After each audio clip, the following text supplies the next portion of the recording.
Hello, today on my channel you will hear an amazing story about life.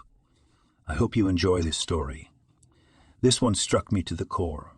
Honestly, I still can't forget it. Enjoy watching. Carlos was born into an ordinary family. His mother and father were simple laborers. His mother worked as a school teacher and his father as a turner at the factory. The boy always looked up to him and didn't want him to have that. "Why do you judge me?" his father would ask him sometimes. "Who told you I was judging you?" the boy would look at him. "I see the way you look when I come home from work," the man said. "Yeah, I don't want to work for my uncle, especially still such hard labor that pays low," David declared when he was only in 5th grade. "Well, I'll watch you go out and get a better job," grinned his father. "I won't get a job at all. I'll work for myself," the boy told him. Let's see. Let's see how you do it. Don't say gop before you jump." The father was sure that all children have ambitions, and when they grow up, they become more down to earth. "What makes you think I can't do it?" the boy argued with the man. "I too, when I was little, dreamed of many things, that I would travel, that I would have many friends, money, and everything else. But, as you can see, none of that came true," he said. "You'll see, I'll succeed," the boy insisted. "Okay, I'm not telling you anything. It will work out. It will work out." "Great, and if not, I'll be right," he smiled at his child. The boy continued to study at school. He had a lot of friends. Already from childhood he was enterprising. He always had several pens, erasers, pencils in his pencil case. And if before a test or dictation someone did not have something, he could sell or trade for something. He was loved for that, but at the same time, he was considered a hustler. "Why do you take offense at me? If I didn't have a pen, what would you use to write with?" It's all clear that nothing. Guys and girls realize that he makes good not only for himself, but also for them. "Why do you resent me then?" Carlos didn't understand it. "No. It's just a shame that someone didn't think of it sooner than you did. At recess they were running around, pulling girls' pigtails. Everything was just like normal kids." "Where did you get new mittens again?" Mom said to her son. "I bought them at the market," he answered her. "And where did you get the money?" The woman marveled. "He earned it. He did not hide from anyone that he sells pens and pencils at school." "Well, Carlos, look, someone will kick your ears for it someday," his mother threatened him with her finger. "I won't," he told her. The boy was already in high school. He planned to join the army and then start his own business. "Oh, Carlos, you've got a lot on your mind sitting at the table with your father." "Why imagined? It's all real. Here, look," he put a notebook in front of him. "I have a business plan already written here." "And what is it?" Father looked at some figures. "Oh, you don't understand anything. Look," and he began to explain to him what and how he was going to do. "No, these numbers are a forest for me." My father pushed the notebook away from him. "Well, you do not understand. And then why do you ask me to show you something?" The father looked at his son and saw that he is still a few years old, but he already understands a lot of things in business. "Well, do you have a girl?" the man asked him. "Why are you interested?" The guy smiled. "I just want to know how young people behave now," he told him. "Yes, there is one in mind, but I do not yet make any steps in her direction," admitted the young man. "And why?" wondered his father. "And because in a few years I will have to go to the army, and she will wait for me or not. It is unknown. And I do not want to start building relationships just like that," reasoned the boy. "But why just so? You will at least understand how to behave with a girl, what to do, where to drive," advised his father. "Oh, leave it all," Carlos told him. They were going fishing. "Are you sure you won't freeze? Mom was worried about them." "No, we're warmly dressed," they said back. Carlos liked to go to the lake with his father. There they would drill a hole, put a line with a hook in it, and then pull out different fish. "We had a catch today." My father lifted the container with fish. "Yes, for a long time we have not hunted like this. My son also touched the heaviness of the bucket. We returned home happy and tired. School was coming to an end. We had to salute the motherland. "Well, are you ready?" asked his father. "For what?" looked at him son. To service in the army, he recalled those years. For the umpteenth time, the man took out an army album, and together with his son, they flipped through it. "Wasn't it hard for you there?" For some reason, Carlos started to worry now. "No, I remember even with nostalgia," rolled his father's eyes. Carlos learned to play the guitar and bought it to take with him. "Didn't you meet a girl?" his father asked him. "I'm still talking to that one," the boy told him. "And what if she does? Will you be together?" the father asked his son. Let's not get ahead of ourselves. He did not want to rush things. At the send-off, they walked very cheerfully. Juliet did not leave Carlos a step. "Why are you sticking to me?" he told her. "Carlos, I'll wait for you, I promise," she swore to him. He didn't want to give her any hope. "What's to see?" she said. "I'll wait for you, so I'll wait for you." She even stomped her foot. The next day at the station, he got on the train and went. Juliet waved at him for a long time. "Well, daughter, will you wait for me?" The boy's father came up to her. "Of course, I promised." She looked up at him and shrugged her shoulders. "Let's go." He put his arm around her shoulders. They got home. Juliet helped clear the table, swept the floors. "Oh, thank you, girl," Carlos's mother told her. "Oh, you're welcome," she smiled. After that, Juliet went home and sat down at the table to write her first letter to Carlos. Carlos wrote often, but mostly about the weather, about everyday things, what they were doing. Juliet wrote more about love. She wanted to put all her feelings on the page, but it did not work. So she just waited. Carlos' service did not seem like honey. Every day some tasks, orders, letters home and from home. These were his favorite moments. When it was time to return, he realized that Juliet was really the girl he wanted to be with and spend many years of his life with. She met him at the train station. He saw her from the window, and when he got off the train, he immediately went over and hugged her. After that, they went home, where the table was already waiting. They invited their friends and had a very good dinner. Carlos told them all about their service, what had happened, what had not happened. "It's nice to sit here at home, at my parents' table," he said. "What are you planning to do now? Are you going to study somewhere?" his father asked him.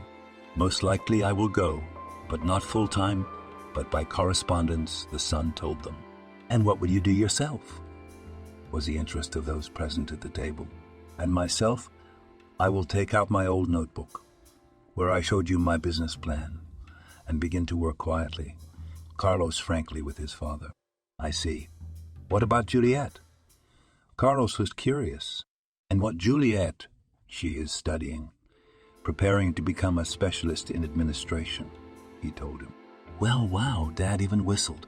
Carlos needed his first capital to start a business, so he went and got a job at the factory where his father worked. "Hey, guys," he walked into the locker room.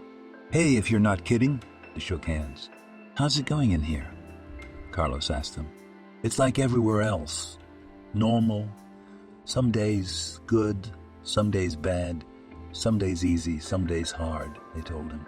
Carlos looked at his box, nodded his head, and went to see what was going on in the shop. "It's not bad here." He looked around. "We're not complaining," they said. After a week of work, men gathered in the locker room. "So, who's in favor of sitting down tonight?" one of them asked. "I don't think anyone would mind," Carlos said. "Yes, indeed, you're getting a drink tonight." They laughed at him. Carlos shopped. He was one of the first to arrive, started to wash the meat, and turned on the music. "What's that playing?" The others were surprised. "Yes, there was a song of the year on TV. I recorded it on a tape recorder because I couldn't listen to it," he shared with his comrade. "Wow, can you record it for me?" colleagues began to ask. "Of course I can, but it will not be free," he told them. And from the next day began his trips to wholesale bases in larger cities. There he bought both blank cassettes and cassettes with recordings, so that he could rewrite something from them. "Carlos, can you record today?" They came up to him before the weekend night. "Sure, but I don't have a lot of tapes, he counted in his mind. He didn't even think it could work out this way. By now, Juliet had graduated and was working in administration. They continued to date Carlos. Everything was going well for them. So, when's the wedding? His father asked him. As soon as possible, Carlos told him. They did talk about it with the girl, but both of them needed to get back on their feet. In the summer, Juliet went to get a new position in the administration, and Carlos stayed at the factory for the time being. But on weekends, he would take a large bag, put some cassettes and a tape recorder in it, and go out to the square. He would stand next to the grandmothers selling seeds. How's the trade going? His father would ask him at home after he came home from work. It's booming, he'd point to his empty bag. I congratulate you. His father couldn't believe that someone really wanted those tapes.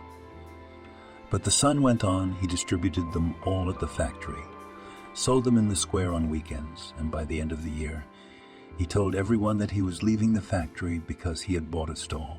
And what, you're going to work there yourself? His wife didn't believe him.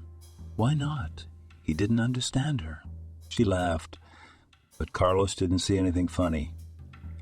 It was serious, too serious for him. Now that he had more free time, he went to the wholesale market every week. Juliet helped him with the covers. She photocopied them at work. The young man stayed up day and night, writing the tapes aloud, making sure none of them chewed up or did anything else. The business went. There was a lot of work. But Carlos did not grumble. He coped with everything. He realized that further will only be better. At work, he went to work every day. Everything he did well. There were a lot of customers. In the city was a monopolist. What are you doing today? His wife came home from work in the evening.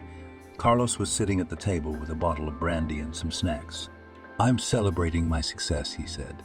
Isn't it early? She grinned. I don't think so. Sit with me, Carlos invited her. He'd been self-employed for a year. He was doing well. Money wasn't much yet, but it was starting to come in. Maybe we could buy an apartment or trade for ours, his wife suggested. Look for options, he told her. By this time, Juliet was already working as a chief specialist in the youth department. She liked this job mainly because she only worked with young families, which she herself was a part of. She had a colleague, a young girl who lived with her grandmother. Anna, do you know if anyone is selling an apartment around here? Julieta once asked her. What do you want to buy? She asked. Yes, we are thinking of expanding, maybe. Change mine with an extra payment, the woman shared with her. Listen, but let me talk to my grandmother. Maybe we'll change our 3-room apartment because we have a lot of it. The girl had complained before that the utility bills are too high. Listen, and I will not even mind. The apartment is very close to the administration, to work hand in hand and in the center, said Sarah. In the evening, she came home and told her husband about it. He also approved of this option, and the next day they went to see how everything was inside. Since her grandmother lived in the apartment, everything was perfect. The neighbors are normal. They quickly agreed on an extra payment, and in a month, Carlos and Juliet were already moving their thing. Oh, I probably won't carry these bags up to the 3rd floor, Juliet said. Why not? Carlos wondered. I think I'm expecting a baby, she said. And you were silent. He put his arm around her and spun her around just outside the entryway. It's not for sure, she laughed. He couldn't believe he was about to become a father. Things were going even better than before. Now there was a big apartment. They had to buy furniture for it, and for that they had to work hard. Carlos continued to make cassettes. Now he had a salesman working at his stall. He bought a car and hired a driver to go with him to pick up the goods. So far, everything was working out as he had planned. Juliet was indeed pregnant. She was now walking around with a huge belly and was getting ready to go on maternity leave. Did you think who would be? Her husband looked at her. No, I specifically told the doctors not to tell me anything. She was cryptic. 2 weeks before the birth, she was admitted to the hospital. Juliet didn't resist because she didn't want to be twitchy when it started. It started at 9 o'clock in the evening. There was a sharp prickling in her stomach, then a tugging. Juliet had read about it, so she already knew that her baby would soon be born. It was very painful, but she tolerated it. And then the baby cried in the room. "Congratulations, you have a boy," they told her, and placed the lump on her chest. "Alfredushka," said the new mom. Carlos came in the next day first thing in the morning. Juliet showed him her son through the window, but he couldn't wait for the discharge. He arrived with balloons, flowers, gifts for the doctors. "Hello, my darlings," he greeted them on the porch. "Hello," she hugged her husband. Together they got into the car and drove home. Grandparents were already waiting for them there. "Grandson, hello." Everyone was very happy about the birth of a new member of the family, and the grandparents on her husband's side did it most of all. "That's it. Now you have a real family," said the father to his son. "Yes, now I'm a father too," Carlos told him. He did not stop. He kept working, and soon the stall was a thing of the past. He was building pavilions. In one, he was going to continue working, and in the other, he was going to open a new store. The further the work went on, the more the income became. The boy was growing up, pleased his parents. Everything was good in the family's life, but it couldn't last long because Juliet began to work late more and more often. "Where have you been again?" Carlos met her late at night at her apartment. "You have no idea how much work I have." She undressed. "What do I care about your work? I buy everything we live on," he said. "The clothes, the apartment, the car, I bought it all." "Yes, you bought it all. But so that no one interferes with you," I agreed. "I still have some weight in society." She put the kettle on the stove. "What? What weight do you have in society?" He didn't understand. Juliet was by now the assistant to the head of the city. She dealt with many issues with the construction site, as well as the rewriting of the land on which the pavilion stood in her husband's name. Every day she started coming later and later. Carlos was nervous. He couldn't understand why his wife wasn't home so often. "Quit your job. My one paycheck is enough," he told her. "No, I am moving up the career ladder. I have a little more to go and I will become a deputy," she told him. "What is this official work of yours? It pays pennies and demands a lot." He did not understand her. Carlos practically never left home. He was always there. One day some friends came to see him. "Carlos, how many years, how many winters closed here in four walls and do not go anywhere?" they told him. The men set the table and sat around it. "Come on, let's get together more often." One of them raised the first glass. Juliet came home when they were still sitting at the table. "What's this gathering?" She didn't understand. "Oh, you go out every day. You're allowed, but I can't go out with my friends," Carlos told her. "Why not?" "You can, but sit quietly so as not to disturb the neighbors." She shrugged her shoulders and went to her son's room. Friends sat for a while and began to disperse. "Come to me again," the owner of the apartment told them. No sooner had the door slammed behind the friends than Juliet jumped on her husband. "And what does it all mean? Look what a mess you left behind. Who will clean it all up?" she said to him. "Why did you start? I'll clean it up." He went to the kitchen and sat down at the table. "I'm the one that's acting up." She came in there. That evening they had a whole scandal. It had never happened before. Carlos was bored at home alone. He did not know where to go, so he gave a vacation to the salesman and went to work. Now he wasn't home either. Not during the day, not at night. "So where are you disappearing now?" his wife told him. "Where it is necessary there and disappeared. I earn money. I get it," he snapped at her. "How are you talking to me?" She didn't understand. "What am I talking to you? We have money, but we cannot spend it anywhere. We cannot even have a normal vacation anywhere," he said. "I have to sit at home all day. And who is to blame? Now you are at work, so go on." She did not speak for a long time. Alfred went to the 3rd grade. His parents continued to live and fight. It was impossible to catch either of them at home. "Carlos, hi," a friend called him. "Hello," he answered him. "There is such a topic. Do you want to take part in an interesting game?" he asked him. What kind of game? He asked him. Successful people dress up as homeless people and have to live without money for a few days, he explained to him. Why, it's interesting. The man was interested. If you are interested, then come to my firm tomorrow. I will explain everything to you in detail, said his friend, and hung up the phone.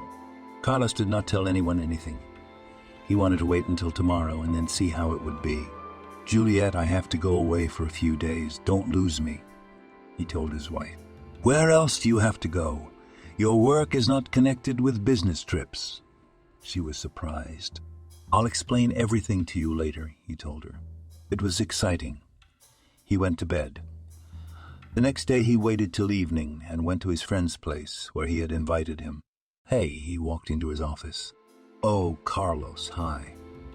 So you're in? His friend looked at him with curiosity. I said I agree. I'm tired of sitting alone at home, he sighed. Then listen. Now you leave here all your clothes, money, phone, and everything else. I'll give you some simple clothes. You could say a robe, and I'll send you to the four corners of the world.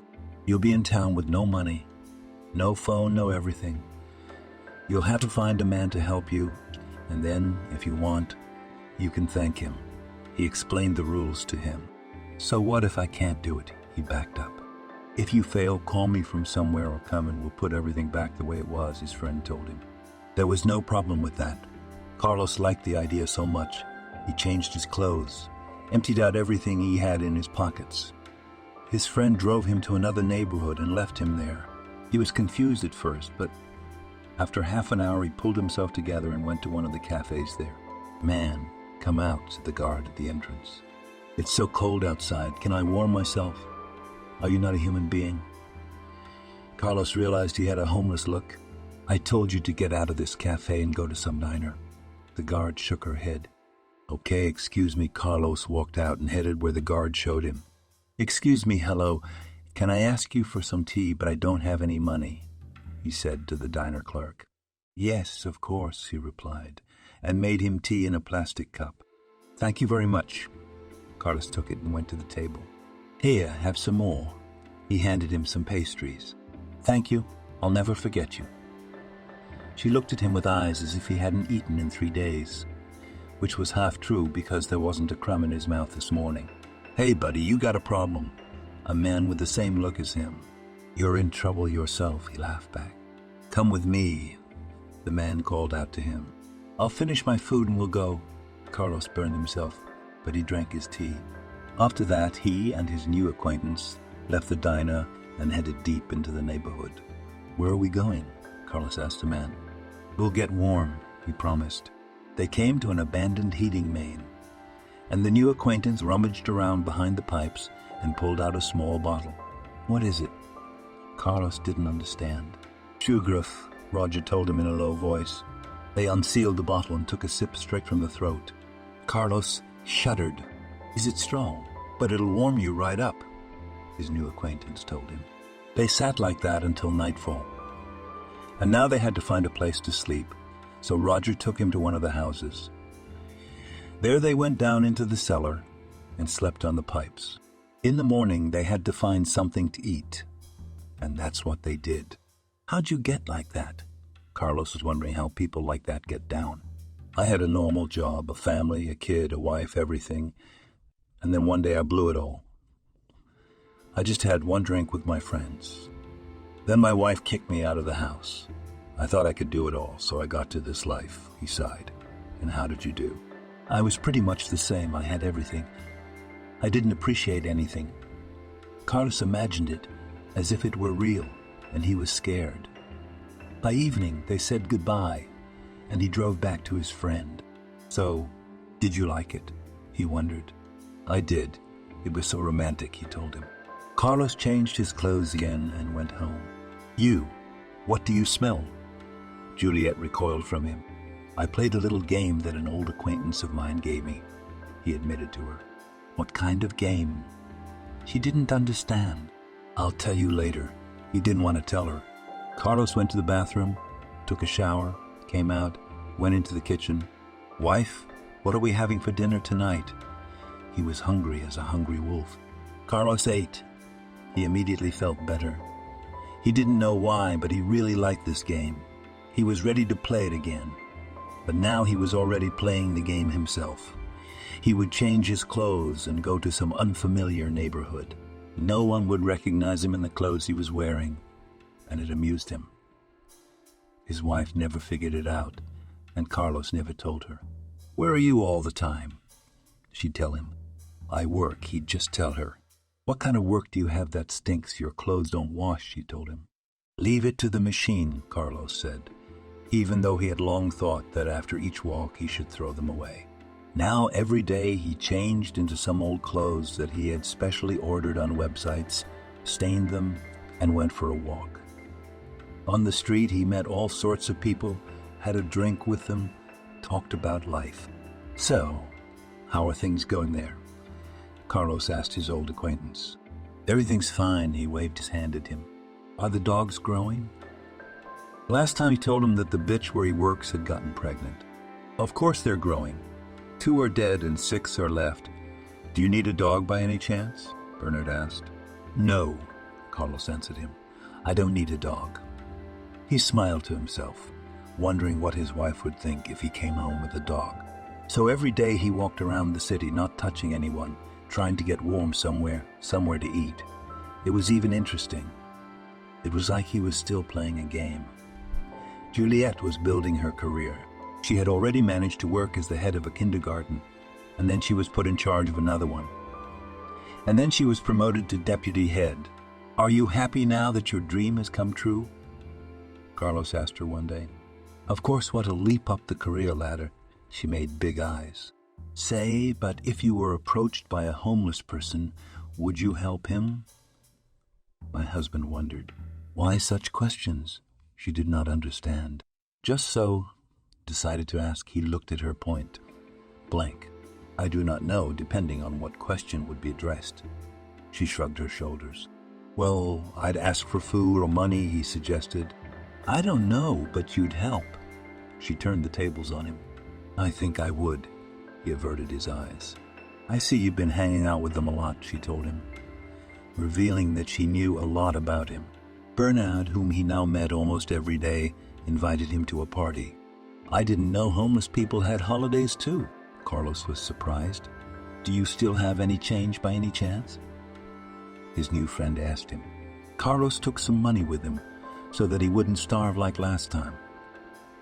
So he went out, and they didn't even give him any tea, so he came home hungry as a wolf. The days were already warmer, so the men went under the bridge. There, in an iron barrel, they made a fire, took out what they had.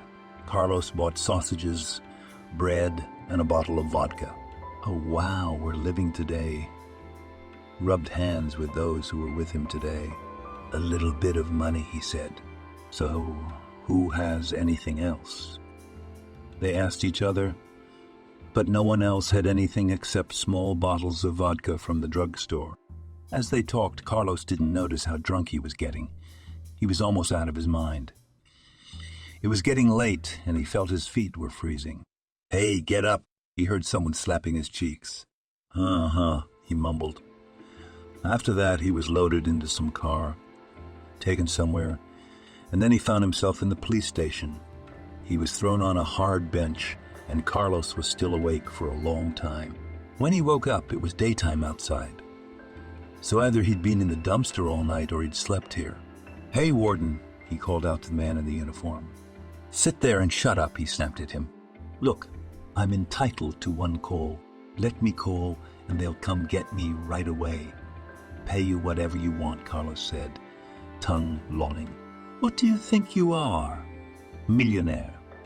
The staff laughed at him. "Let me make a call," he told them. "Well, shall we?" One looked at the other. "He didn't even have a phone with him," said one employee to another. "Well, give me yours," he asked. "Well, let's give it to him. At least let's make fun of this bum." It was obvious that they had nothing to do. They handed him the phone behind bars. He immediately dialed his home number. "Hello, Juliette. Hi. Can you come for me?" He gave her the address of the department, but before that he asked the staff. What she answered him they did not hear, but they laughed for a long time. Now another homeless woman will come to help out her lover, one teased.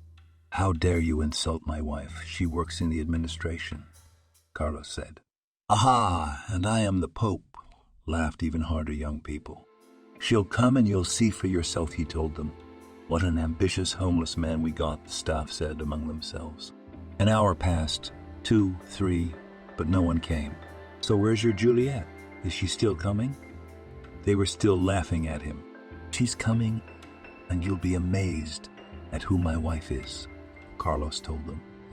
His head ached, his stomach twisted. He couldn't stand to be here waiting for her.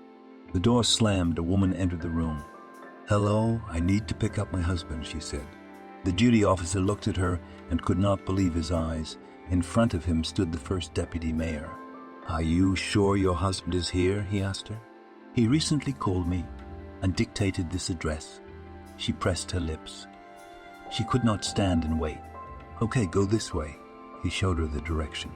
Juliet walked down the corridor, entered the office, sat down opposite the young man. Hello? What did you want? He looked at her.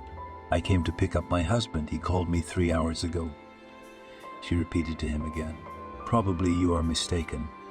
Your husband is not here.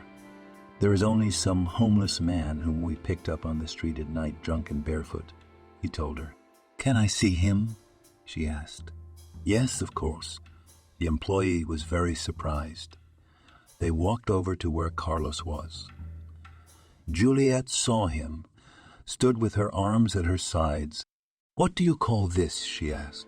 Juliet, let's get to the house and there I'll explain everything to you, he told her. All right, get up, let's go. Let him go. She addressed the lawman. You need to write a statement, he told her. All right, let's go. I'll sign and fill everything out. She sighed and followed the young man. When all the paperwork was filled out, Carlos was released. For a long time, the staff looked after the couple leaving. Do you think it's really his wife? Or do you think they just know each other? One asked the other. Listen, are you interested? The other one asked him. Of course I'm interested, when he said he had the right to one call. We all laughed at him, and the deputy head came. How do you think such a woman could come for a homeless man? He reasoned. It doesn't matter. He was taken away and let them go, he said, and went to his seat. Well, what was it? They were sitting in the car. Juliet, it's a game, and you can say that I played it, he tried to explain. What kind of game? She didn't understand. This is the kind of game my friend dragged me into, and now I'm doing it myself. He didn't look at her. No, you explain to me why you're like that. You stink. You're not washed, you. She wrinkled her nose. I'm sorry, love. He wanted to hug her, but she pulled away. Come home, wash up, then we'll talk about forgiveness, she said squeamishly. Okay, he agreed with her. Now, it was necessary to be decent for a while, to make it up to his wife. Carlos tried his best at everything, but he was still drawn into walking around the city at night in rags, so no one would recognize him. He held on as long as he could. Alfred, would you like to go on an overnight fishing trip? Carlos asked his son one day. I want to. The boy looked at his mother, waiting for approval. What will you do there? She wondered. Nothing. My father and I used to go like this very often, Carlos recalled. All right, you go, and I'll take care of business, she agreed. From that moment on, they started traveling to rivers, forests, and other things. So, are you ready to go fishing? His father asked him. Always ready, he answered and laughed. Here you go, he gave him a shovel. What's that for? Alfred wondered. What for what? And what are you going to do just like that, without bait? Oh, I see, Alfred realized. So they began to spend many days and nights together. I like traveling with you so much, the son confessed to his father. And I like spending time with you, he told him. I used to be like that, with my father everywhere, Carlos told Alfred. We're men.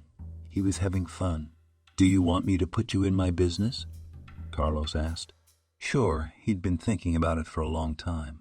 Well, in a couple of years, you'll be able to take over the business, his father promised him. I can't wait. That's when the fishing rod shook. Dad, it's biting, the boy whispered. Hush, don't move. He took the net and was ready to hook. There was a huge fish in the net. This is going to be our soup, Carlos laughed. He immediately remembered how hungry he had been when he walked around town in rags.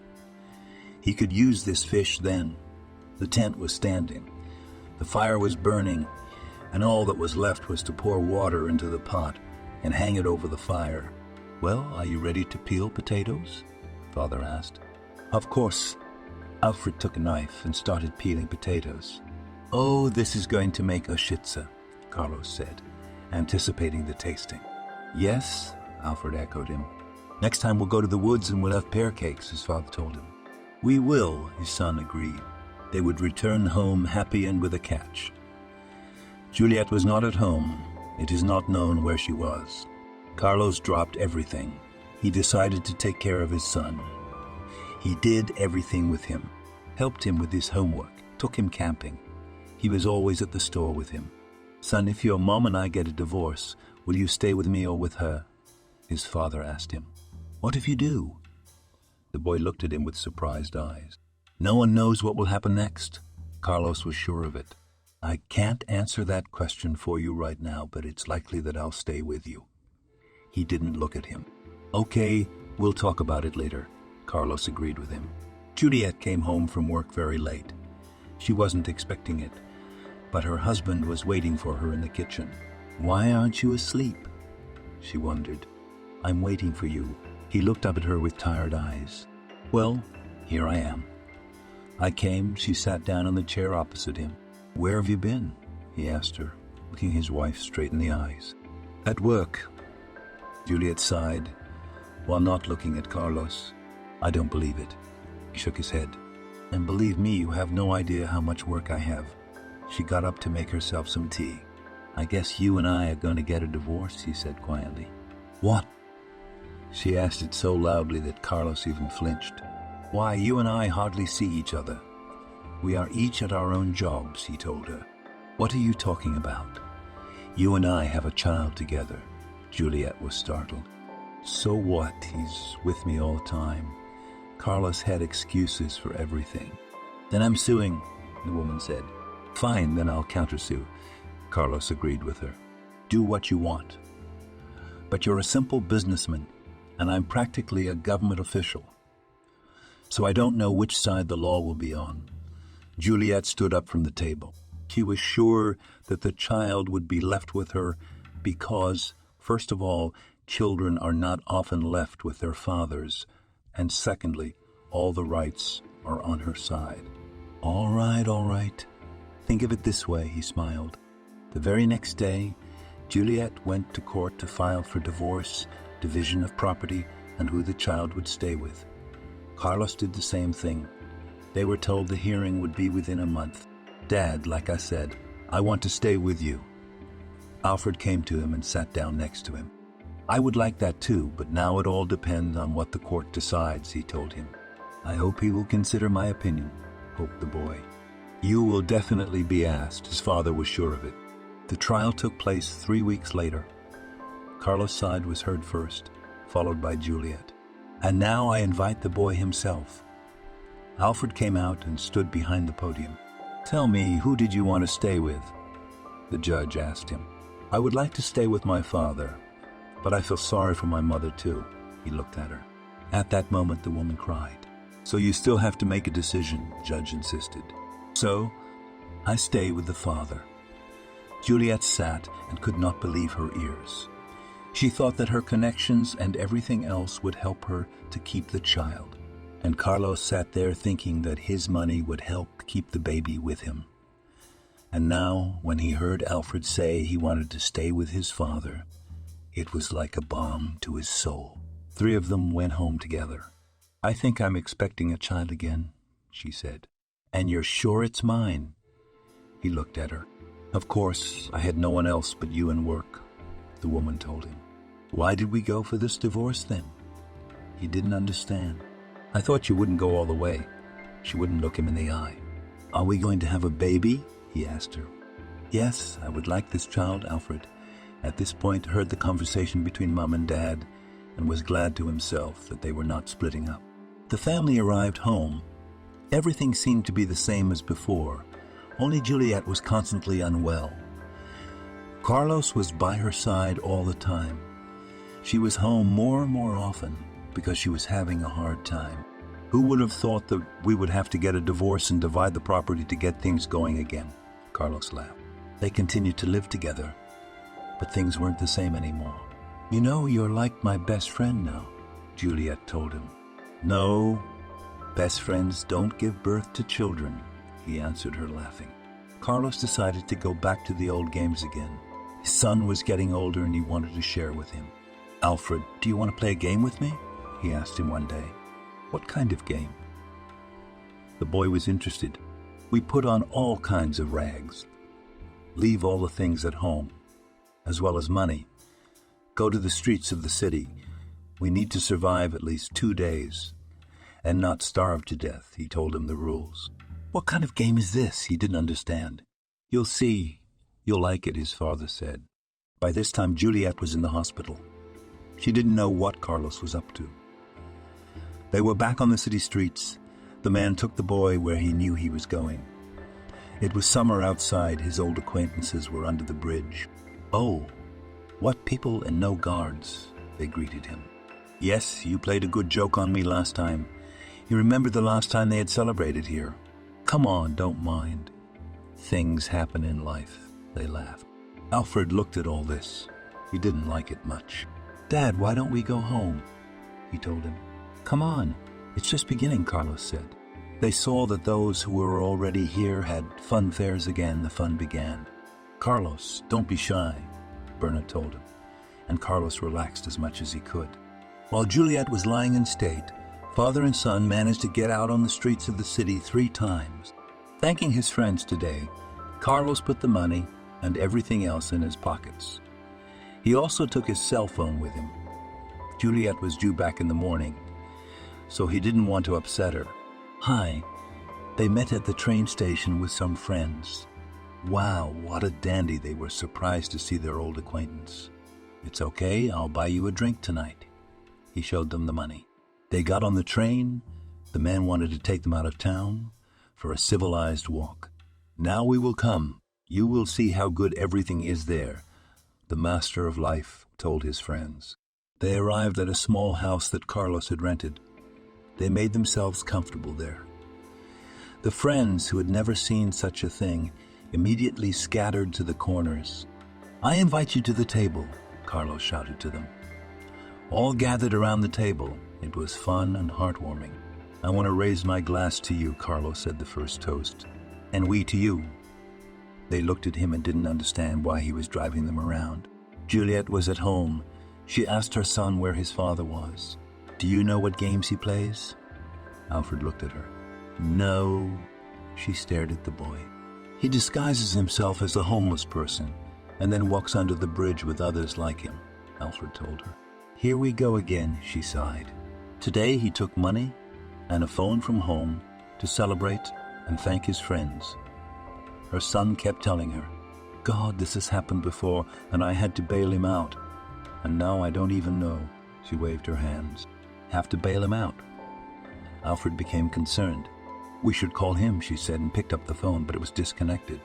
"I know where he went because I was supposed to be with him." The son got up from his chair and went into the kitchen. There was an address written down on a piece of paper. "I can't go there." She looked at her big belly. "Then I'll go." Alfred stood up in the hallway. "No, I won't let you go alone. The time was getting late." They sat and waited, and Carlos still never came back. Meanwhile, things were going terribly wrong outside the city. Carlos had had so much to drink that he couldn't stand up now. The rest of the group went through the man's pockets, took off his watch and shoes. Then they moved on to the house. They took all the valuables from there too, and then they just walked out the gate. Carlos saw this. He tried to follow them, but he could only get out of the gate. That's where he was picked up by the village security. "Look, the homeless have gotten into this house again, and why are they so fond of it? said one man to another. Come on, let's load this one. He pointed at Carlos. They loaded him into the car and drove him to the nearest station. Ah, he stinks, they were cursing in the car. Don't tell me, I'd better drop him off soon or the whole car will stink, the other one answered him. Soon they were near the station. They unloaded the man, took him to the duty officer's window, and got into the car and drove away. Oh, we have company, one of the officers noticed Carlos. Eek, he was sitting up against the wall. Come on, get up. Let's go, one of the employees on duty took him under the elbow. Let go, he jerked. Oh, we can talk, laughed the employee. I'm a respectable man, Carlos said. Me too. The man nodded his head and looked at his bare feet. Let me make a phone call. He started yelling at the entire squad. I'm entitled to a phone call. All right, you'll get a call. They tried to calm the guest down. I need a phone. He started pinning his pockets. Where'd you get those clothes? The guys asked him. These are my clothes, Zeke. They shoved him into a cell. Okay, let me put it another way. Where did you find them? I didn't find it anywhere. He couldn't focus his eyes on them. Then what? The officers wouldn't leave the bars? I was drugged, Carlos sat on a bench. Yeah, we hear that every day. They laughed at him. Let me make a phone call, he begged them. Okay, on now, was just wondering who he would dial. Carlos picked up the phone, looked at the buttons for a long time, and then dialed the phone number. Hello, Juliet. I'm in a bind again, he told his ex-wife. And again with the homeless, she guessed. No, I'm alone. He stood with his back to the staff. Dictate the address. But I can't come get you myself, she told him. After Carlos asked and dictated the address, she told him that she would call someone she knew to pick him up. That's it. They're coming for me now. He handed the phone back. Who, the wife? They asked. No. Acquaintance of hers, he said. Okay, we'll wait. They looked at each other. Carlos waited too. He didn't know what acquaintances the wife had. He thought she would call someone she knew, but after a couple of hours the employee who gave him the phone rang again. For you, he put Carlos on the phone. Yeah. He listened to what his wife was telling him. I couldn't reach anyone. The head of our town decided to help me, she said. Well, I won't be in debt, Carlos said, and hung up. So, how long do we have to wait? They were tired of listening to this man's nonsense. No. The president is coming for me now, Carlos answered proudly. Why not the president? They laughed. Because my wife is not his deputy, he turned away from them. Yeah, the head is coming for him, and he is also from the homeless. They laughed even more. Laugh, laugh, laugh. Carlos paid no attention to them. He sat in the cage, even managed to nod off. And then the door opened, and Jack appeared on the threshold. Well, who's here to help? He came through. Hello, looked in all eyes, and could not believe that their head really came for Carlos. Hello, he looked at them. Jack, I'm here. Carlos shouted to him through the bars. Carlos, let's go home. Your wife is waiting for you. He hurried him. The officers on duty didn't ask him to fill out any documents. They issued a fine and let the man go. Wow, you and I were laughing, wondering if anyone would find out. They looked at each other. Thank you, Jack, Carlos thanked the man. You can save your thanks for later, but now tell me what happened to you. They got in the car. You see, I play this game where I dress up as a beggar and wander around town. And this is the second time I've been caught. And when they come after me, first Juliet and now you, the officers are dumbfounded that the homeless have such friends. Consider it the first and last time. He wasn't looking at him. Yes. Thank you. I vowed even then that such a thing would not happen again. He did not want to justify himself to this man. They drove home in silence, not wanting to talk about anything. Will you take me to play your game? Jack asked suddenly. I don't know, but if I do, I don't think I'll be lucky again the third time, he was afraid. Yes, how you didn't get cold or any disease, the man wondered. I'm surprised I almost got my son involved, Carlos lamented. Okay, if you get a chance, dial right away, Jack smiled at him. Thank you again. He got out of the car, and headed for the driveway. "Good luck, say hi to your wife," shouted the man to him. "Goodbye." Carlos looked back. He was on his way home and everything was churning inside. Juliet was going to interrogate him, and he didn't want that. "I'm home." He walked in. Funny, Juliet came out to greet him. He stood in front of her barefoot, in pants and jacket.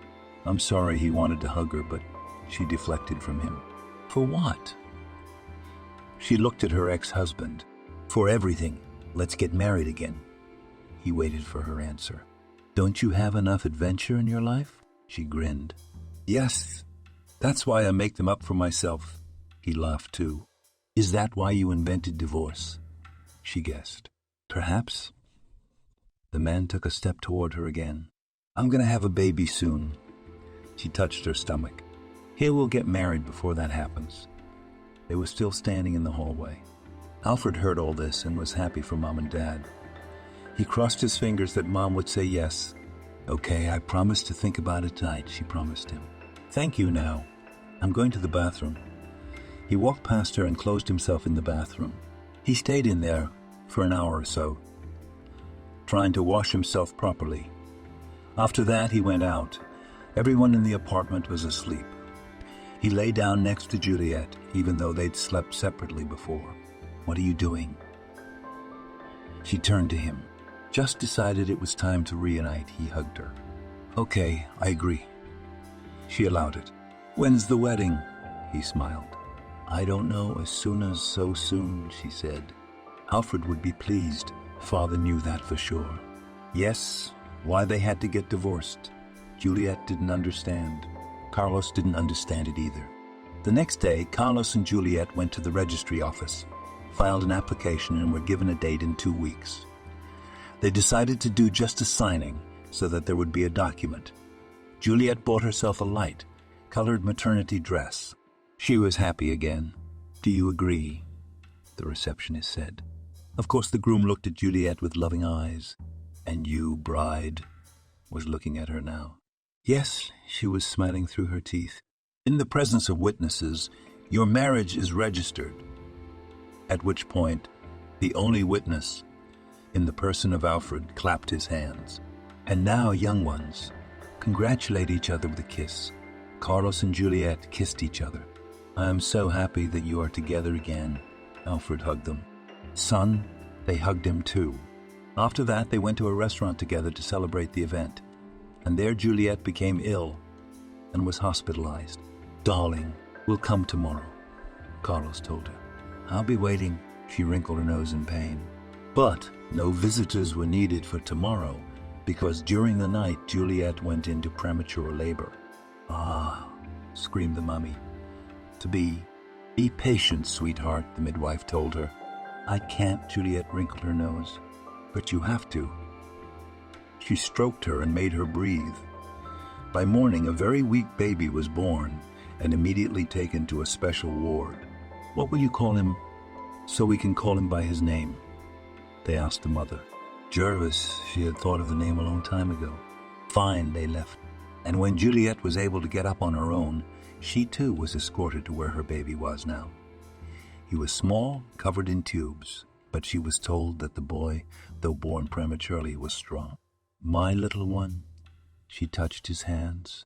He'll be fine, he'll get stronger, they promised Mommy. I know it. She never doubted it. Carlos was outside the hospital in the morning. What was his surprise when he found out that his wife had already given birth? Just yesterday they were standing at the registry office and sitting in a restaurant, and today she was already a mom of 2. He stood outside the window looking at her and couldn't believe she'd done it. What do you call it? He shouted at her. Jervis, she answered. Jervis, as if he was tasting the name. It's okay, she gave him a thumbs up. I know. He put his hand to the glass and Juliet joined hers on the other side. The man came home. He took out a prepared bottle. He decided to celebrate the birth of his son. Daddy, what are you doing? Alfred came to him. Nothing, I have such joy. He raised the flute, pretended to clink it, and drank. Yes, I'm glad to have a brother too, the boy said. Now we just have to wait for Mom and the baby to be released from the hospital. Carlos filled the glass again. Yes, and don't do anything until then. The boy sat down next to his father. That goes without saying. Carlos agreed with him. Father and son began to prepare the apartment for the arrival of the young child. They knew it wouldn't be soon, but they wanted it to be ready right away. They went to see their mother every day. They saw Jervis growing stronger every day, so they hoped to see them home as soon as possible. But that didn't happen, as long as they were supposed to. That's how long they spent in the hospital.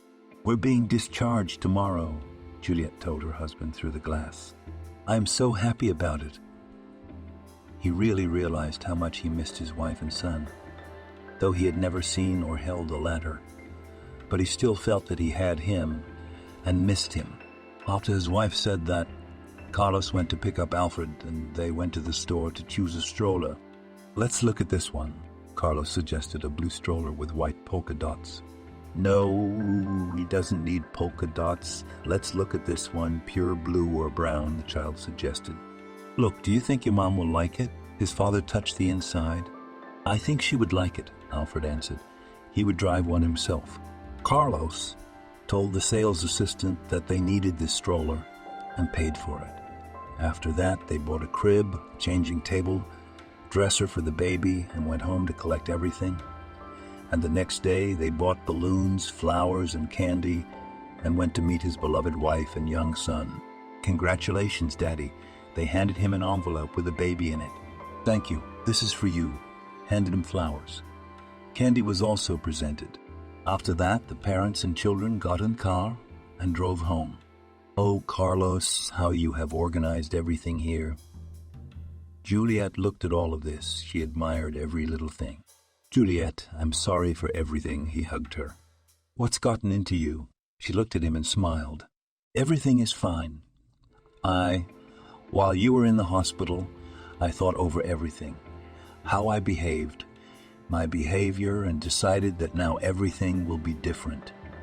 He took his son in his arm. Now, Carlos took care of his son all day long. He took him for walks, he bathed him, he played with his toys. Juliet only fed him and got up to him at night. When Jervis was 6 months old, Juliet decided to go to work. "I can't stay at home anymore," she told her husband. "Yes, of course. If you want to go out, I'll take care of him," he said. The boy had already been given complimentary foods, so there were no problems with nutrition. Juliet had gone to work, and now she was staying out late. "I get the feeling you don't want to come home," Carlos told her one day. "Carlos, you're starting again." "I have a lot of work to do while I was on maternity leave. Nobody did anything, so now I have to do everything," the woman said. "I understand, but you're not alone now. You have a big family," he told her. "I know that."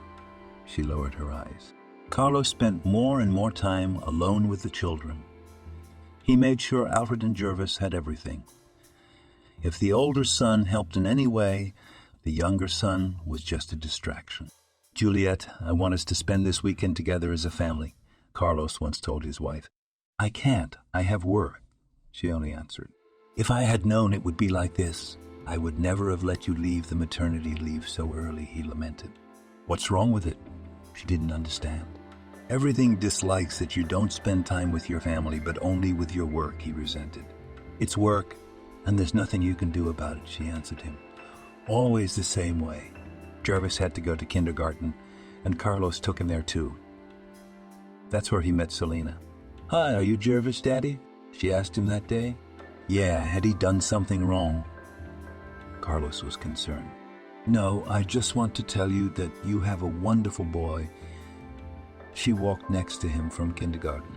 From that point on, Carlos and Selena started hanging out.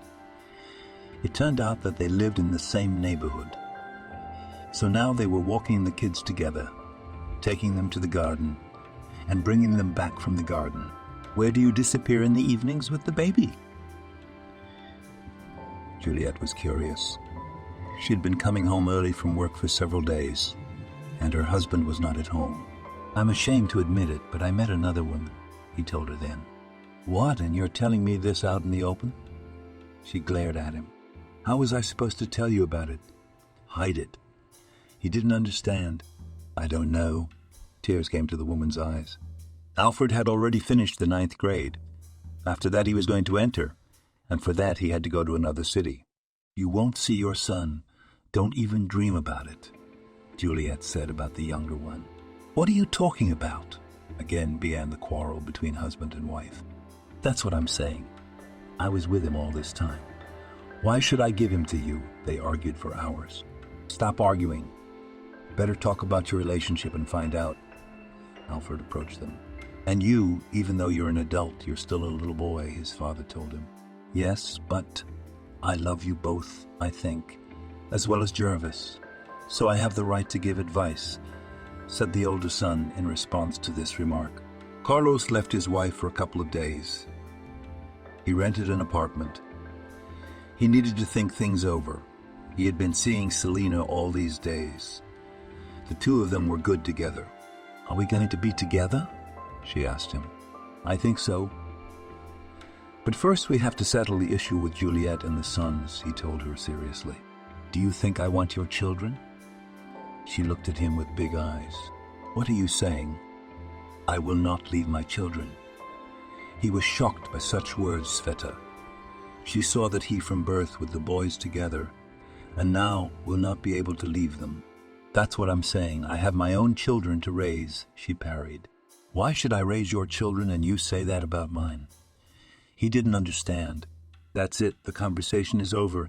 I haven't come to that yet. She turned away from him. Their conversations always ended this way. Were you at her place again? Juliet would ask at home when he went back there. You don't have to worry about that, Carlos answered her gruffly. Ah, so then I'm filing for divorce again. She was angry beyond belief. Well then, just like the first time, you won't see the children, he promised her. We'll see about that, they argued. You've started again. Alfred couldn't believe it. Jervis was too young to understand. Alfred, who are you staying with this time? I do not change my decisions, and I have to leave soon, so it turns out that with no one, he concluded. That's great. Carlos rubbed his hands together. I don't see anything great. I'll sue for Jervis, Juliet said. It would work out just like the first time. Carlos knew for sure. Once again, they both applied and were now awaiting trial. The session was held. Alfred, when asked, said he would stay with his father. His mother looked at him and thought he had said that last time too. But Alfred didn't look at her. And this time he didn't think his parents would try it on again. Selena was sitting in the audience. She was smiling, which really pissed Juliet off. The court ruled the children are to be left with their father. Banged the judge's gavel. How can that be? Juliet jumped to her feet. Out of the question. That was the end of the trial. Both women were unhappy. One didn't want to accept this child, and the other didn't want to give it away. I'm very glad it's over like this, Carlos said to Selena. I'm not. She was telling the truth. It's okay. You'll get used to it. He saw Juliet crying on the sidelines, but he didn't even go near her.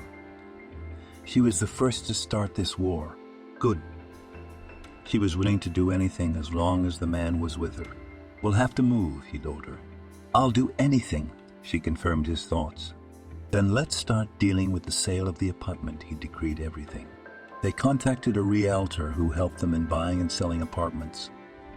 Everything had to happen quickly, and already Carlos and Selena were buying a new place. But before they did, they signed to make it fair. I'm so happy, Selena told him. And I'm happy too, he echoed her. Carlos realized that this woman was different from Juliet, more caring and more in love with him. But it didn't happen with their children. Selena didn't accept his children, and he couldn't get used to her offspring. Jervis was growing up. It was time to go to school. Alfred was studying in another city. He was supposed to become a lawyer. Because of their distance, the brothers grew distant from each other. They practically did not communicate, also because the older one went to his mom and dad. He couldn't single out one of them. I'm being transferred to another city, Selena said one day. Does that mean I have to leave my business here and the kids have to change schools? Carlos told her. It turns out that's what she was adamant about. Good, then have a family council, her husband told her. They decided that no one was against the change.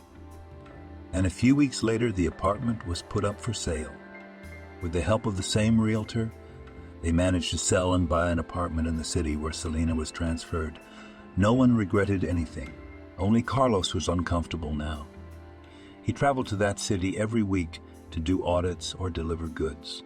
Why don't you put your director in charge of all this? Selena didn't understand. Look, you have your job, I have mine. So you do it and I'll do mine, the man told the woman.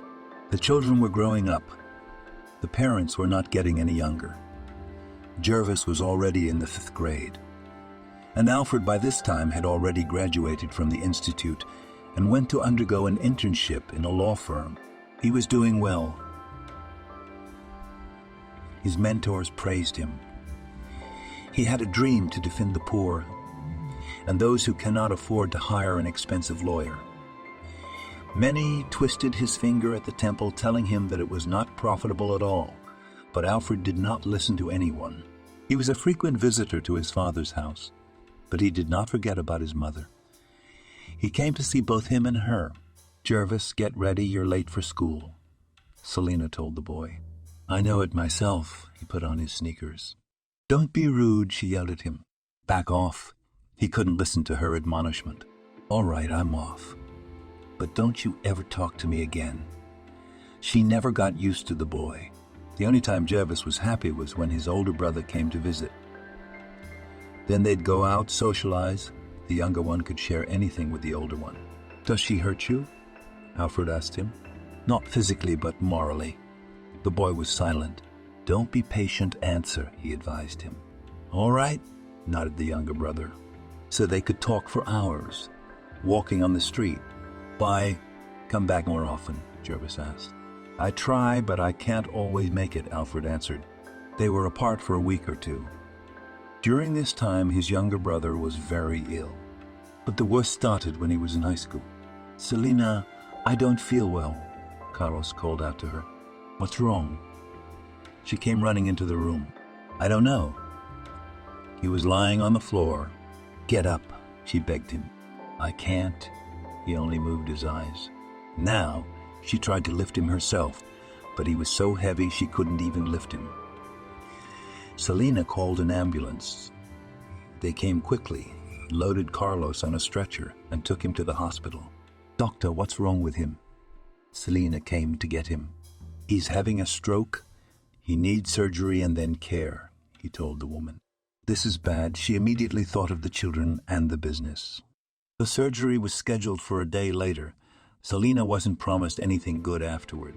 It was possible that the facial nerve would be hit, and it was possible that paralysis would occur, the doctor told her. Okay, I hear you. Selena was afraid of it, but she didn't show it. She disappeared to the hospital. She neglected everything. She took a leave of absence from work. Selena, what about your father? Alfred called her. He had a seizure, she said, and cried into the phone. How, after all, he's not so many years old, was surprised by the guy. I don't know.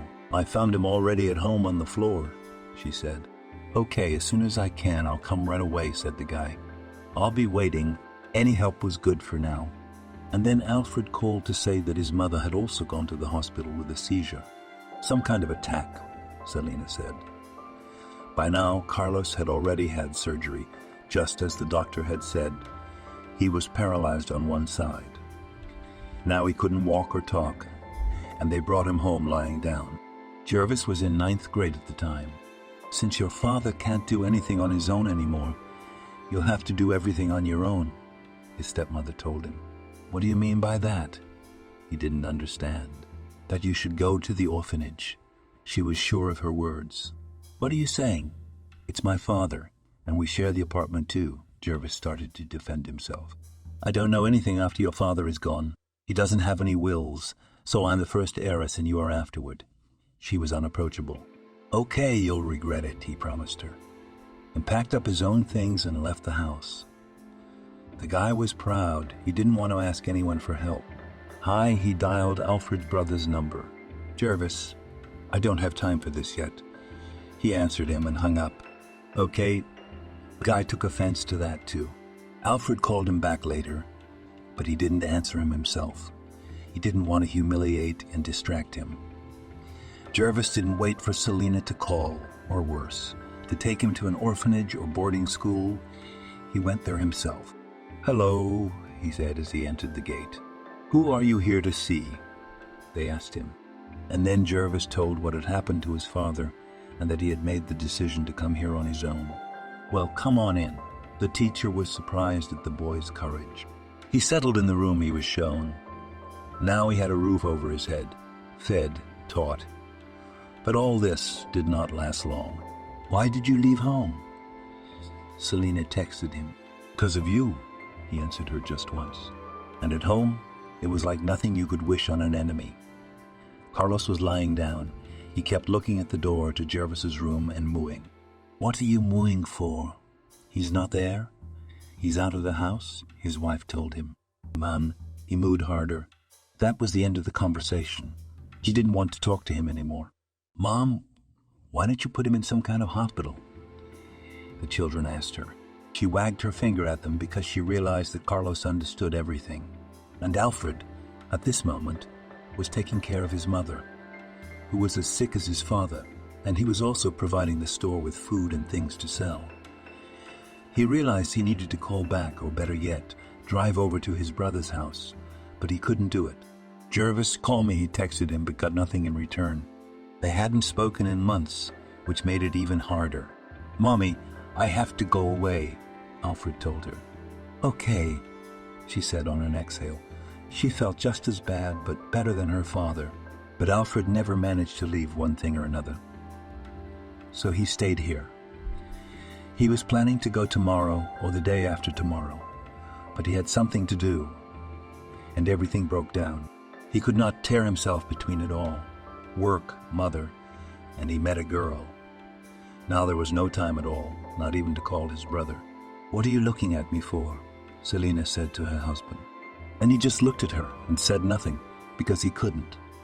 He had been lying down for so long that everything had atrophied. "I wish you would die soon," his wife said to him. She was fed up with everything.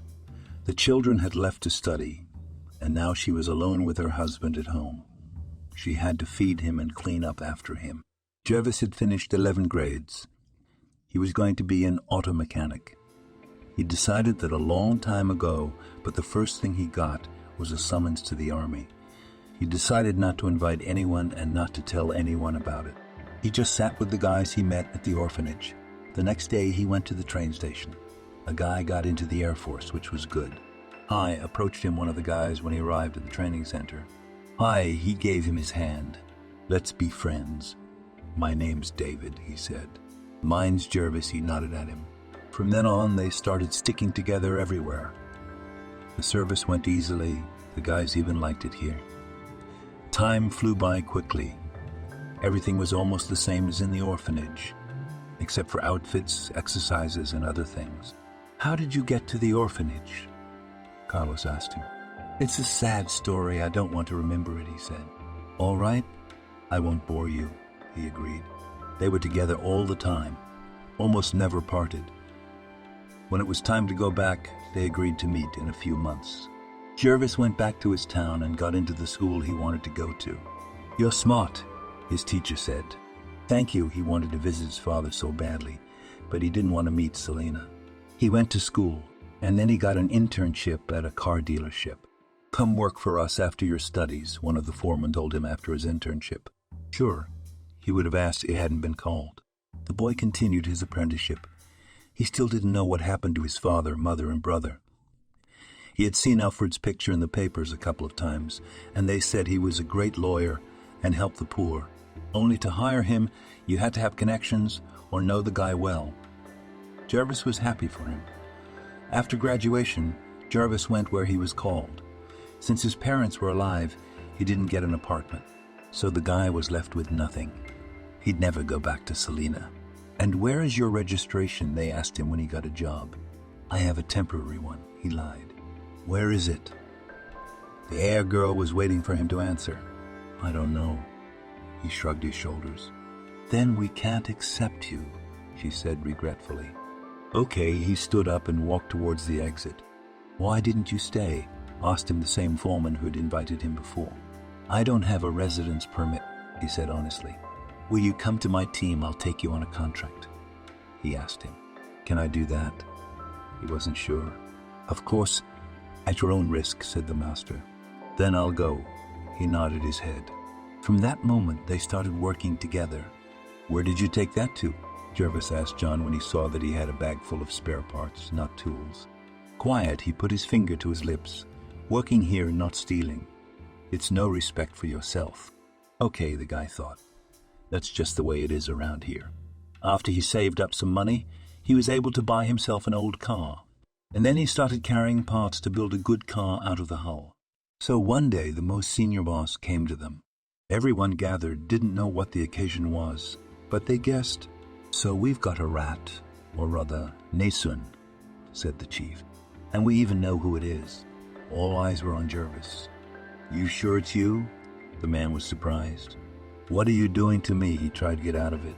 Here, open the toolbox. It was time to go home, and it was just about time to fill those boxes. The guy got up, went to his drawer, opened it, and clearly there were various spare parts in there. Aren't you ashamed?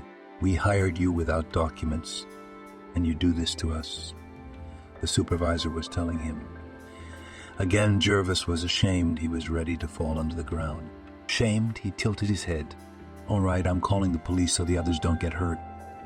The warden took his cell phone out of his pocket. Maybe you shouldn't. The guy looked at him. I'll give it back. You'll get it back. You're not going anywhere. He nodded his head, at that moment dialing a number. The law enforcement officers arrived quickly. They took a statement and arrested the guy. They brought him to the station. Even though I'm homeless, I'm still entitled to one phone call, he told them. What else are you entitled to? They laughed. A lawyer. He didn't look embarrassed. Oh, that's funny. The cops clutched their stomachs.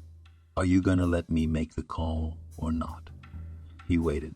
Jervis was given a phone and quickly dialed Alfred's number. Hello? Alfred answered quickly. Brother, hello. I need your help. He spoke quickly. Okay, where are you and what's wrong with you? The man asked. Jervis explained everything to him. The latter was shocked. They hadn't seen each other for so many years, and only now he would find out everything. I'll be there soon, he promised him. So, is your lawyer on his way to see you yet?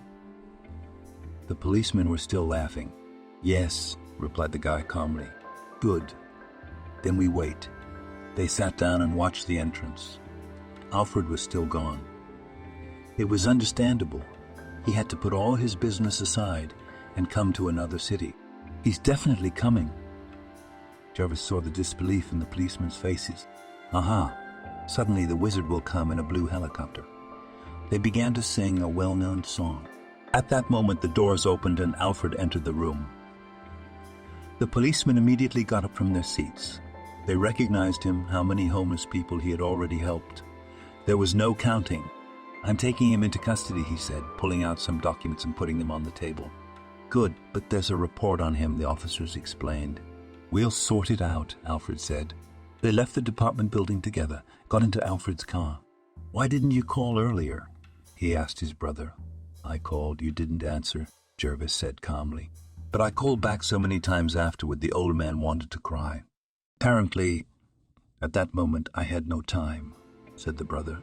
What about Dad? Where is he now? Alfred had a lot of questions.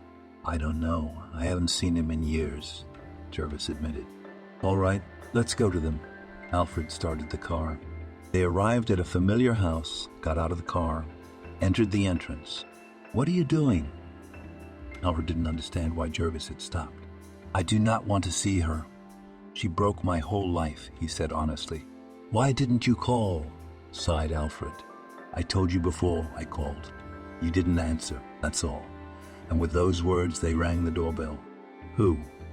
They heard Selena's voice. Open up, Alfred said sternly. Oh, what people? She turned the lock and you're here. The brothers entered the apartment. It smelled of urine. Ugh, the boys wrinkled their noses. It's all your father. she said. Jervis and Alfred walked into the room. Carlos was lying on the bed. He looked really bad. One eye was bulging out. The other one was badly closed. "Hi, Dad," they said, almost in chorus. "He doesn't recognize anyone." Selena stood there. "You should have gotten a man like that," Jervis said in a whisper. "We're taking him away," said Alfred. "Oh, good. My suffering will finally be over," the woman exhaled. An ambulance had been called because the guys didn't know if they could transport the man in a simple car. Now they were going to the town where Juliet was. She was sick too, but she was better than her ex-husband. "I'm not allowed to drive out," Jervis said. "It's okay. We'll be here again by morning. We'll solve all the issues, and everything will be fine," his brother encouraged him. They drove their car, followed by an ambulance with their father in it. They arrived home 2.5 hours later. Juliet looked as if she had been waiting for them. "Mom, hello, and we brought your father to you." Alfred was the first to enter. He saw the woman's eyes widen. "Keep in mind that you need special equipment for him, and it is better to invite a doctor," advised the nurse. "Okay, we'll keep that in mind," Alfred thanked him. The boys spent the whole night with their parents. They set up the bed, persuaded their mother that it would be better for them. They packed up in the morning and drove back because Jervis had a recognizance. 2 weeks later, the guy had a trial.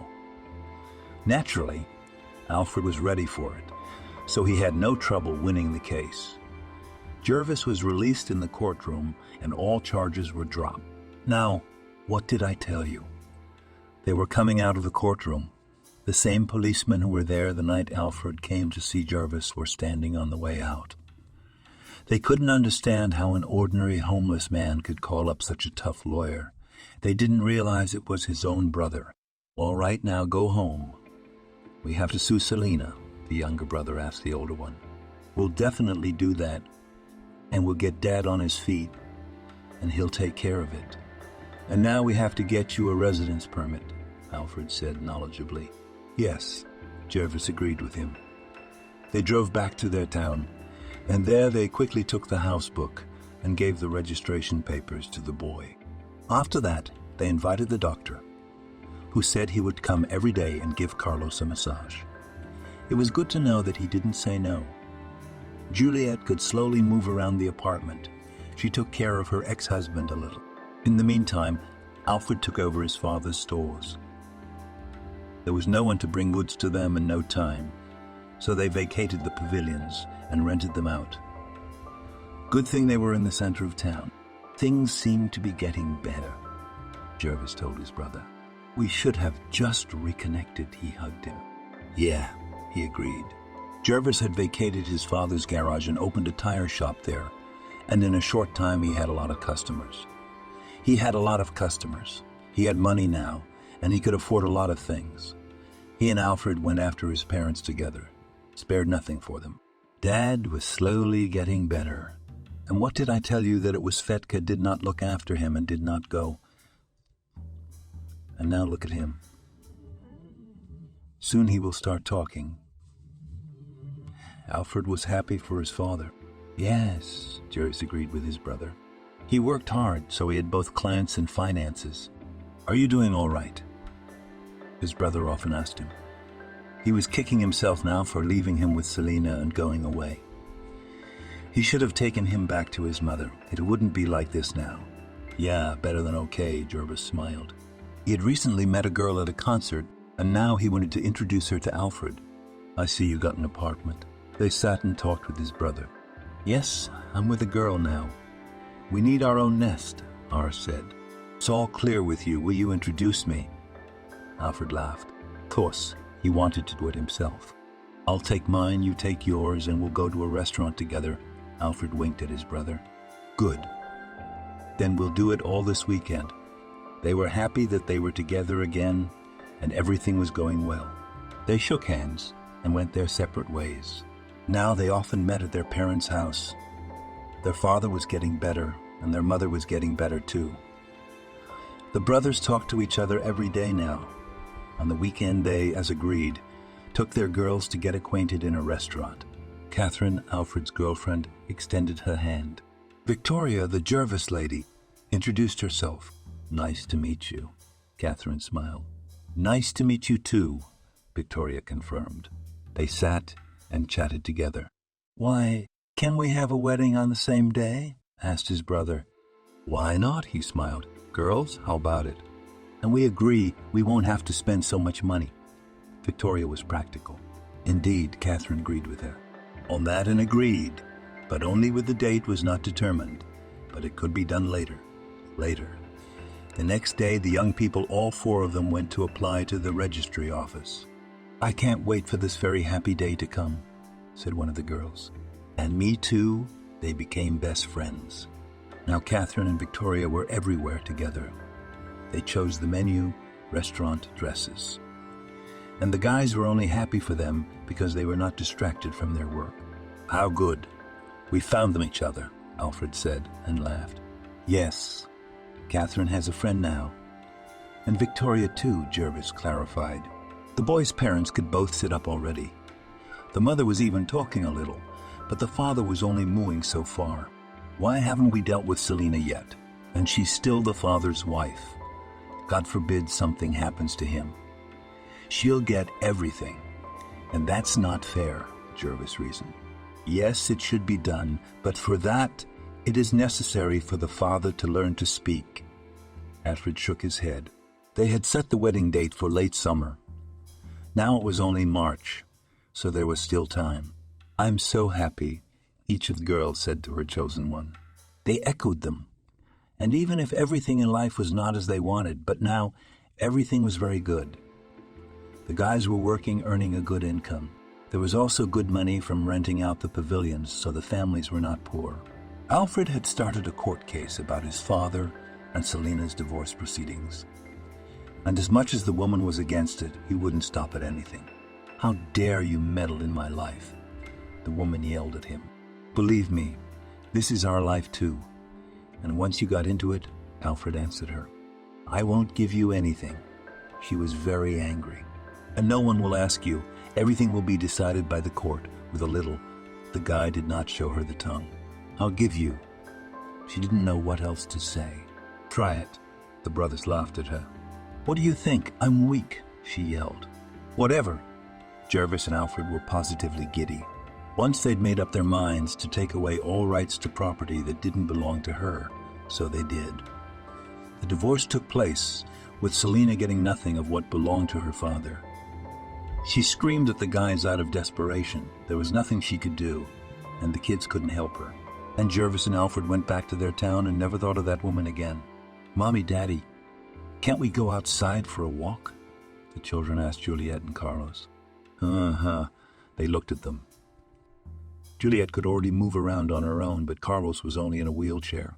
They'd go out to the yard, spend some time there, and then go back up to the house. While the sons were away, Carlos was followed by his ex-wife. They must have been made for each other since it was the third time they came together, the brothers said about them. "Anything is possible," their future wives agreed when they heard their story. They were preparing for the upcoming wedding. Dresses and suits were ready. All that was left was to find a good venue. Friends and relatives were invited, not a few, so they were looking for that it was convenient for everyone. Summer passed quickly. Here came the end of August. The wedding was to take place on the weekend. Juliet was almost healthy. Carlos also started to move. They were happy for their children. "I'm so happy," both brides. To be said, they slept in one apartment tonight and the groomsmen in another. "Are we all set?" Alfred was worried. "Yes, don't worry," his brother reassured him. "Good. I'm not worried." They were already lying in their beds. The next day, everyone was near the house where Catherine and Victoria slept. "Catherine, I love you," shouted first one groom. "Victoria, I love you," as if the other repeated after him. The girls came out to them. All went to the registry office. Everything had been planned in advance, so there were no hitches now. It was nice to see that the groom's mother was also present. "Yes, she is sitting, but it doesn't bother anyone." "Do you agree?" the registrar asked both couples at once. Yes, they shouted in unison. Then came the exchange of rings, the first dance, the rides, and then the restaurant. You don't know how happy I am, Victoria whispered, and I leaned to her Catherine. They stood next to their husbands and were so beautiful.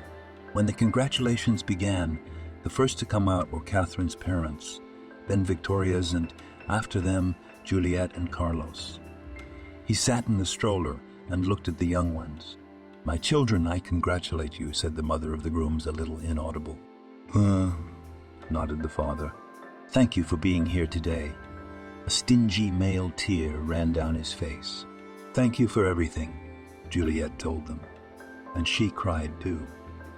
She imagined that if there were no her children, there was no telling where she would be now. The party was over and everyone went home. Juliet and Carlos were home too. She carefully put her husband to bed, covered him with a blanket, and lay down next to him. How quickly life's gone by, she said to him. He told her and turned his head. Good night. She kissed him on the cheek and turned to the other side. A tear rolled down Carlos' cheek. The next day, the children had been at their house since morning. They thanked their parents for everything, and the Jervis informed them that they would soon be grandparents. What a joy it is. Juliet hugged her and her daughter-in-law. I never thought I would live to see this day. Everything will be fine. My father will be happy too, Alfred said. Carlos confirmed his words. They all sat together at the table. Afterwards, they went for a walk in the yard. It's good to be a family, the boy said. Yes, it's good to have a big family together. Juliet looked at her children, who were now twice as many. And soon there will be even more of us, Victoria said, and stroked her belly. That's great. What about you, Alfred? The mother looked at her eldest son. We are trying. They laughed together with his wife. That's good, Juliet nodded. Victoria's pregnancy was not going as easily as she would have liked. She thought that everything would be as it was at first, but already in the second trimester, the girl started to feel so nauseous that she couldn't stand it. More and more often, Victoria spent time in bed because she felt bad. 2 times she was lying on the preservation. And finally, this period came. In a week, she was to go into labor. Finally, this moment has come. She was writhing in pain, but still rejoiced at this moment of relief. Congratulations, you have a girl. They put the baby on her chest. Alice, she whispered, and leaned back because her strength had completely run out. Just like Alice in Wonderland, said the midwife.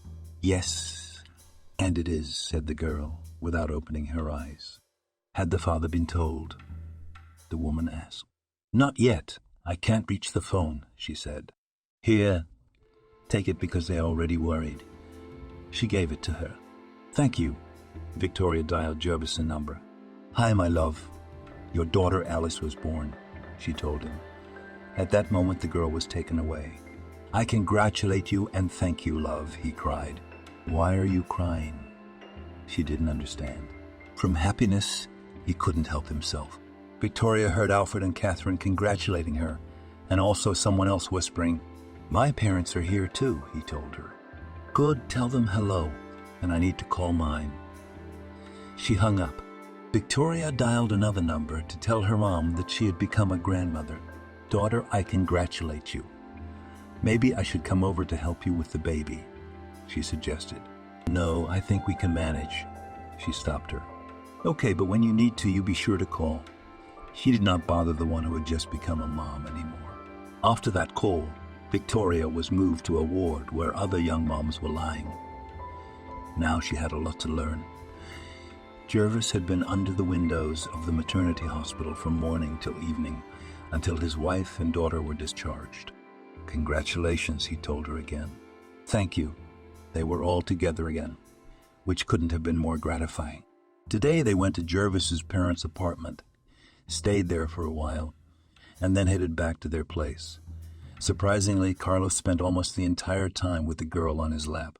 Victoria was so afraid he was going to drop her, but everything went fine. Well now, if you take a walk, then come to us, we'll help, Juliet said presumptuously. course, the girl did not want to offend her. They drove home. Now began a completely different adult life. "I love you," her husband whispered to Victoria. "Not you, but you," she corrected him. "Yes, sorry, you."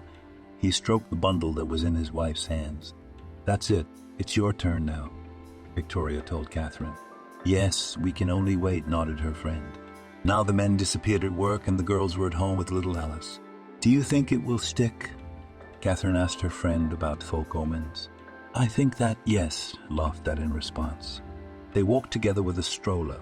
Often it happened in the yard of her husband's parents, where they all breathed fresh air together. "It's so good that we're all friends," Victoria said. She was standing under a tree, rocking the stroller. Suddenly, a woman appeared from the corner. Carlos' eyes got big. It was Selena. He pulled forward a little. "What happened?" Stared in the same direction Victoria was looking. "It's his ex-wife, the one the guy sued everything from," Juliet explained. "And what does she want here?" The girl couldn't understand. Now we'll ask. The mother-in-law was not afraid of anything. "Why did you come here?" She came out to her. She came to Carlos and grabbed the handles of the stroller. "You guessed wrong." Juliet pushed her away. "What?" She didn't understand. "What did you hear?" "He's my husband, and he's staying with me. Look what you've brought him to." Juliet pushed her away. "Let's go home." Victoria didn't wait for all this to end. As they approached the driveway, Jervis came around the corner. He saw Selena, and his fists clenched. "What does she want here?" He approached Victoria and the parents. "She came to get him," Juliet pointed at Carlos with her eyes. "And what about you?" He smiled. "And even though the man can do nothing, and in a wheelchair, women continue to fight for him. Let's go home," Victoria repeated once again. "I hate that woman with all my soul, and it was her fault that I became a homeless man." Jervis turned to her once again. "That's all. It's in the past, and everyone knows who remembers the past to that eye out," said his wife. They went up the stairs, Jervis helping his father, Victoria carrying the baby and supporting her mother-in-law. When they were in the apartment, everyone laughed in the hallway. But everyone did it differently. Thank you for watching this video to the end. Subscribe to the channel. Like it, write comments if you like the story, and see you on the channel.